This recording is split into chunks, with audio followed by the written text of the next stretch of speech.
नमस्कार, एक बार फिर से आप सभी का बहुत बहुत स्वागत है आपके अपने यूट्यूब चैनल जीके ऑल में। और आज से हम शुरू कर रहे हैं ज्योग्राफी का एक बहुत ही इम्पोर्टेंट टॉपिक, जिसका कि नाम है भारत का अपवाह तंत्र, यानी कि ड्रेनेज सिस्टम ऑफ इंडिया।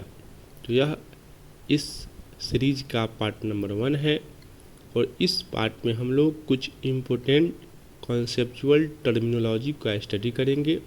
ये जो 8 टर्म आप लोगों को दिख रहे हैं, इसको हम लोग पहले पार्ट में पढ़ेंगे। चलिए शुरू करते हैं इस वीडियो को।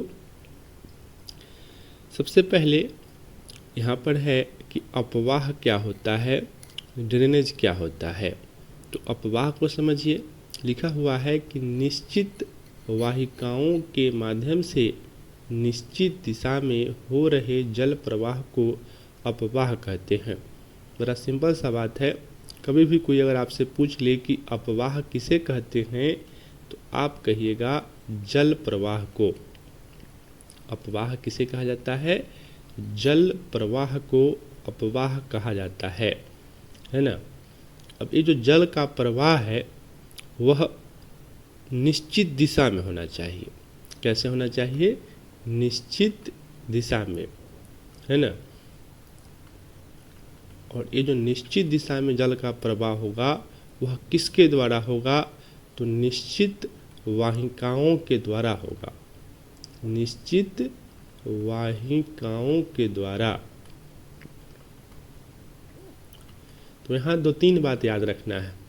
कोई अगर पूछे आपसे कि अपवाह के विषय में बताइए, तो आप कहिएगा कि जल के प्रवाह को अपवाह कहते हैं। और ये जो जल का प्रवाह होना चाहिए वह एक निश्चित दिशा में होना चाहिए और निश्चित वाहिकाओं के माध्यम से होना चाहिए। अब ये वाहिका क्या होती है, इसको थोड़ा सा समझिए। देखिए, वाहिका को इंग्लिश में चैनल्स कहा जाता है। और ये जो वाहिका होती है वो पानी के मार्ग को कहते हैं। पानी जब बहती है, पानी का जब प्रवाह होता है, तो वह किसी न किसी मार्ग से बहती है। उसी मार्ग को हम लोग क्या बोलते हैं? वाहिका। अब ये जो वाहिका है यह कोई नाला हो सकती है। आप देखते हैं कि बहुत सारे नाले से पानी का बहाव होता है, तो वह नाला जो हुआ वह वाहिका का एग्जाम्पल हुआ। इसके अलावा नहर भी आप देखे हैं। नहर भी क्या है? तो यह भी एक तरह का वाहिका है ना, क्योंकि इससे भी पानी का प्रवाह होता है, जल का प्रवाह होता है। इसके अलावा नदी, है ना, धाराएं, ये सब जो है आपको वाहिकाओं के एग्जाम्पल्स हैं। तो आपको ध्यान में रखना है, निश्चित वाहिकाओं के माध्यम से निश्चित दिशा में जो जल का प्रवाह होता है उसी को हम लोग क्या कहते हैं? अपवाह कहते हैं, ड्रेनेज कहते हैं। तो हमें उम्मीद है कि आपको समझ में आ गया होगा कि अपवाह किसे कहते हैं। अब आगे देखिए, आगे है अपवाह तंत्र, ड्रेनेज सिस्टम। तो इसका डेफिनेशन बड़ा आसान है कि वाहिकाओं के जाल को अपवाह तंत्र कहते हैं। वाहिकाओं के जाल को, इसको मैं थोड़ा सा फिगर बना के समझाता हूँ। जैसे मान लीजिए कि यह एक वाहिका है ना, और इस तरह से आप देख रहे हैं कि इसमें जल का प्रवाह हो रहा है और इसका जाल बन गया। मान लीजिए कि इधर से कुछ वाहिका आकर मिल गई, फिर इधर से बन गई, इधर से आकर मिल गई, इधर से, और इस तरह से बहुत सारा वाहिका जो है आपस में जब मिल जाती है तो इसी वाहिकाओं के जाल को हम लोग क्या बोलते हैं? वाहिकाओं के जाल को बोलते हैं अपवाह तंत्र। तो हमें उम्मीद है कि आप समझ गए होंगे कि अपवाह तंत्र क्या होता है। तो अपवाह तंत्र हम लोग बोलते हैं वाहिकाओं के जाल को, जो जाल आप यहाँ पर देख पा रहे हैं। चलिए अब आगे बढ़ते हैं। अगला टॉपिक है यहाँ पर अपवाह द्रोणी। अपवाह द्रोणी क्या होता है? ड्रेनेज बेसिन क्या होता है? तो देखिए, अपवाह द्रोणी कहते हैं हम लोग अपवाहित क्षेत्र को। किसको बोलते हैं? अपवाहित क्षेत्र को। तो किसके द्वारा अपवाहित क्षेत्र को? तो नदी एवं उसकी सहायक नदियों द्वारा। कोई भी नदी है तो उसकी बहुत सारी सहायक नदियाँ भी होती है। तो नदी और सहायक नदियों का जो अपवाहित क्षेत्र होता है उसी को अपवाह द्रोणी कहते हैं। अब ये अपवाहित क्षेत्र क्या होता है, ज़रा इसको समझिए।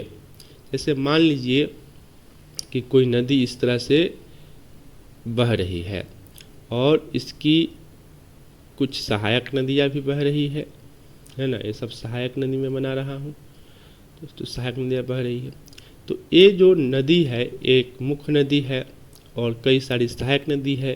तो इन सारी नदियों का जो क्षेत्र है जहाँ जहाँ से पूरा में बहेगी, है ना, यहाँ यहाँ ये सब बह रही है, तो इन पूरे क्षेत्र को हम लोग क्या कहते हैं, अपवाहित क्षेत्र कहते हैं, है ना। और इसी अपवाहित क्षेत्र को क्या बोलते हैं, अपवाह द्रोणी कहते हैं। तो अपवाहित क्षेत्र मतलब जैसे नदी यहाँ से बहना शुरू हुई तो यहाँ से यहाँ तक आई, तो यह इसका अपवाहित क्षेत्र हो गया। यह सहायक नदी यहाँ से बहना शुरू हुई और यहाँ तक आई, तो यह इसका अपवाहित क्षेत्र हो गया। उसी प्रकार से यहाँ से नदी बहना शुरू की और यहाँ तक आई, तो यह इसका अपवाहित क्षेत्र हो गया। तो अपवाहित क्षेत्र जो होता है उसी को हम लोग अपवाह द्रोणी कहते हैं। किसका अपवाहित क्षेत्र, तो नदी और उसकी सहायक नदियों का अपवाहित क्षेत्र। तो अपवाह द्रोणी भी आप समझ गए होंगे। अब आगे बढ़ते हैं। आगे है कि जल ग्रहण क्षेत्र किसे कहते हैं, कैचमेंट एरिया किसे कहते हैं। तो नाम से ही समझ में आ रहा है कि नदी जिन विशिष्ट क्षेत्रों से अपना जल बहाकर लाती है उसे उस नदी का जलग्रहण क्षेत्र कहते हैं। कोई भी नदी जब बहती है तो कहीं न कहीं से वो पानी जरूर कैच करती है। जैसे मान लीजिए कि यह गंगा नदी है, तो आप पढ़े होंगे कि गंगा नदी जो है गंगोत्री नाम की ग्लेशियर से पानी कैच करती है, पानी लेती है। तो जो गंगोत्री ग्लेशियर हुआ यह क्या कहलाएगा, यह कहलाएगा जल ग्रहण क्षेत्र, कैचमेंट एरिया कहलाएगा, है ना। तो कोई भी नदी जहाँ जहाँ से पानी कैच करेगी, लेगी और वो पानी लेकर आगे की तरफ बहेगी, तो जहाँ से पानी लेगी उस स्थल को हम लोग क्या बोलेंगे, कैचमेंट एरिया बोलेंगे, जलग्रहण क्षेत्र बोलेंगे। अब देखिए जलग्रहण क्षेत्र दो प्रकार का हो सकता है, एक नदी द्रोणी और दूसरा जल संभर। जलग्रहण क्षेत्र कितने तरह का हो सकता है, दो तरह का, नदी द्रोणी और जल संभर। फर्क दोनों में इतना है कि जो बड़ी नदियों का जलग्रहण क्षेत्र होता है उसको नदी द्रोणी बोलते हैं, याद रखिएगा। बड़ी बड़ी नदियों के जलग्रहण क्षेत्र को क्या बोलेंगे, नदी द्रोणी बोलेंगे। और छोटी नदियों के जो जलग्रहण क्षेत्र होता है इसको क्या बोलेंगे, इसको बोलेंगे जल संभर।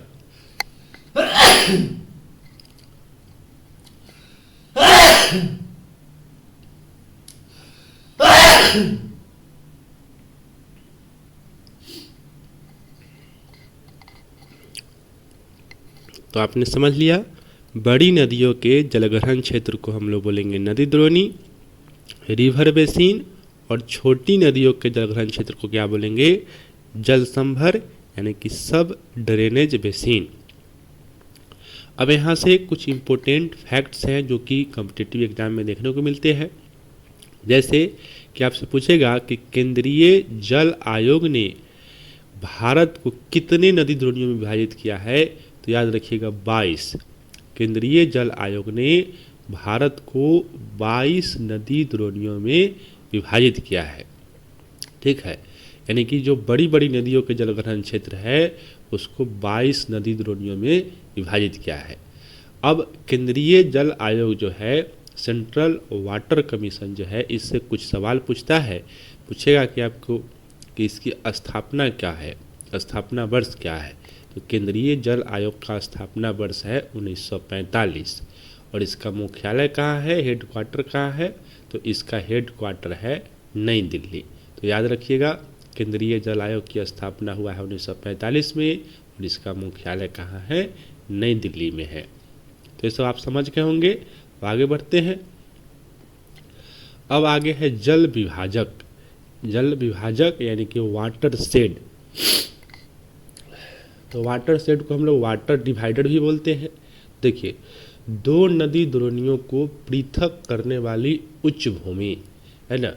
तो दो नदी द्रोणी मान लीजिए बह रही है और बीच से कोई उच्च भूमि दोनों को अलग कर देती है, तो इसी को जल विभाजक कहते हैं, वाटर शेड कहते हैं।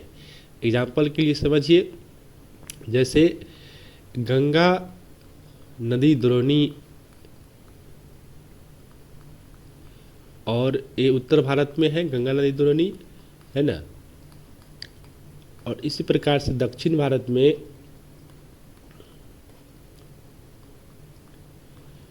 एक है नर्मदा नदी द्रोणी।